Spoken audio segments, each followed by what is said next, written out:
This will finish up our Chapter 2 discussion on mood. I wanted to go over the homework a little bit in detail with you because this is the first time you're going to be constructing a syllogism based on the mnemonic verse. So I wanted to go over that and be sure you felt comfortable doing it. And if you have any questions like we discussed before, please post those and I can respond to everyone. So we talked about this in the last YouTube presentation, but be certain to make a note card, and you can use my card that I will upload, but you can also skip writing out the verse the 3 times that you're requested to do that. Okay, when we write a valid syllogism now using the mnemonic verse, we have to kind of multitask here. We have to make sure we have the correct figure and the correct mood for the syllogism that we've been asked to write. And as I said, in question 45, they're asking you to write the 5 common syllogisms that we find in our everyday use of it. So the first one that we're going to go through is how to write a Barbara, which is a first figure sub pre, and the mood is AAA. So let's take a look at that. Since the mood is AAA and it's a first figure, that tells us the major premise, which this first A stands for, will be an A statement. And since it is first figure, that premise, the major premise, the middle term will be the subject. The minor premise, which is the second of the vowels, will also be an A statement, and the middle term will be in the predicate position. Obviously, since the middle term is in sub pre, that forces the major term and the minor term in the whatever is left. So in this case, since the middle term is the subject, the predicate, the major term will be in the predicate position, and in here, where the middle term is the predicate of the minor premise, the minor term will be the subject. That'll become clearer as we work through it. And the conclusion is going to be an A statement. And it is always in the same form. The subject, predicate, the minor term comes first, the major term comes next. So let's take a look at constructing the syllogism. Again, the first statement is an A statement, and because of the figure, it's going to have the form all M is P, M being the middle term, P being the predicate of the conclusion. So here, I have written all regular coffee has caffeine.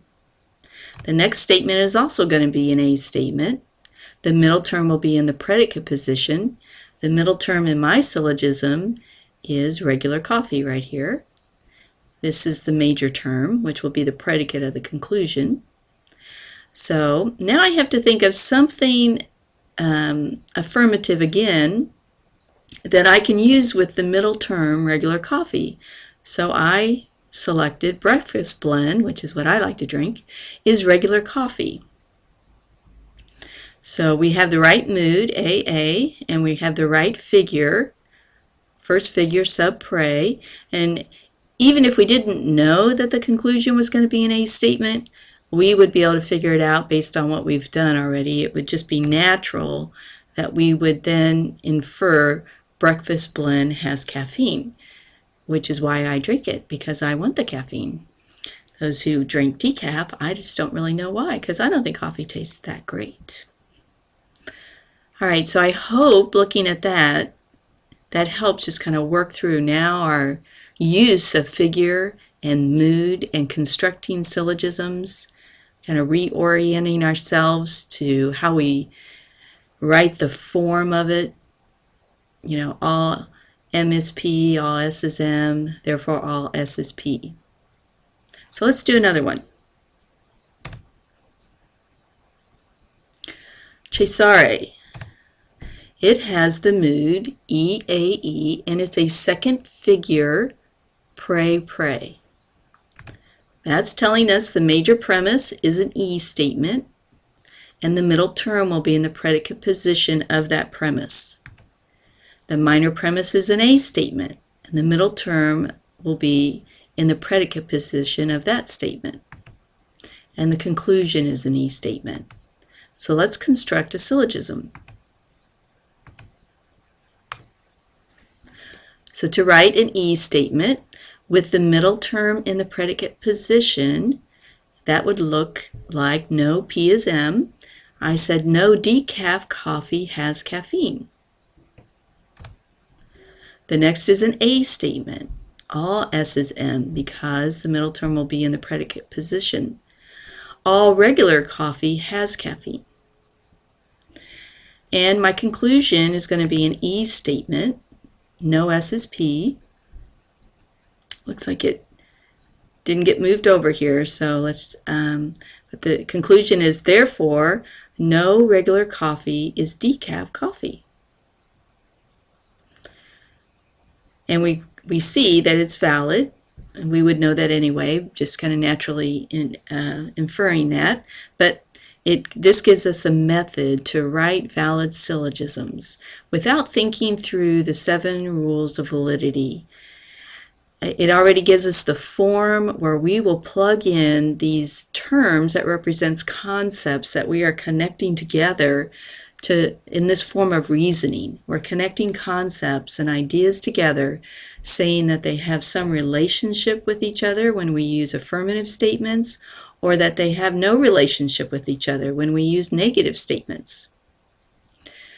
So sometimes it is helpful to think of your conclusion first, and then when you know you have all affirmative premises, think of some way that those 2 terms that you're using, the subject and predicate, how would they relate to each other? In what way might they relate? That might be one way. Come up with your conclusion and then write your premises from that. Or just think of the first statement, the first A statement or the first E statement, and 2 things that either have relationship with the A statement or have no relationship when you do an E statement. And that's really how I started this one. I knew decaf coffee has no caffeine, and so has no caffeine, so I wrote that. And then I just was trying to think, what is something affirmative about caffeine, and then how can I relate? How then will the inference come out? Either direction is fine. The point is that you're going to be writing valid syllogisms. You need to bring together now the 2 things that we've learned, figure and mood, and really pay attention to that. What I found previously that I would get, Barbara's, I get 3 A statements, but the figure was incorrect. It may have been a 3rd figure, and that would not work, because if we go back to our mnemonic verse, I don't think I can click back there so quickly, so I'm not going to do that. We would see that in that there are no 3 A statements in the 3rd figure. So questions. Post any questions on Bravilla so we can all learn together. Stay warm and safe. This was fun, but I would rather speak to you face to face. This was an interesting challenge for me to embrace PowerPoint and technology, but I'd rather be in the classroom with you. See you next week, and I hope this was helpful. Bye.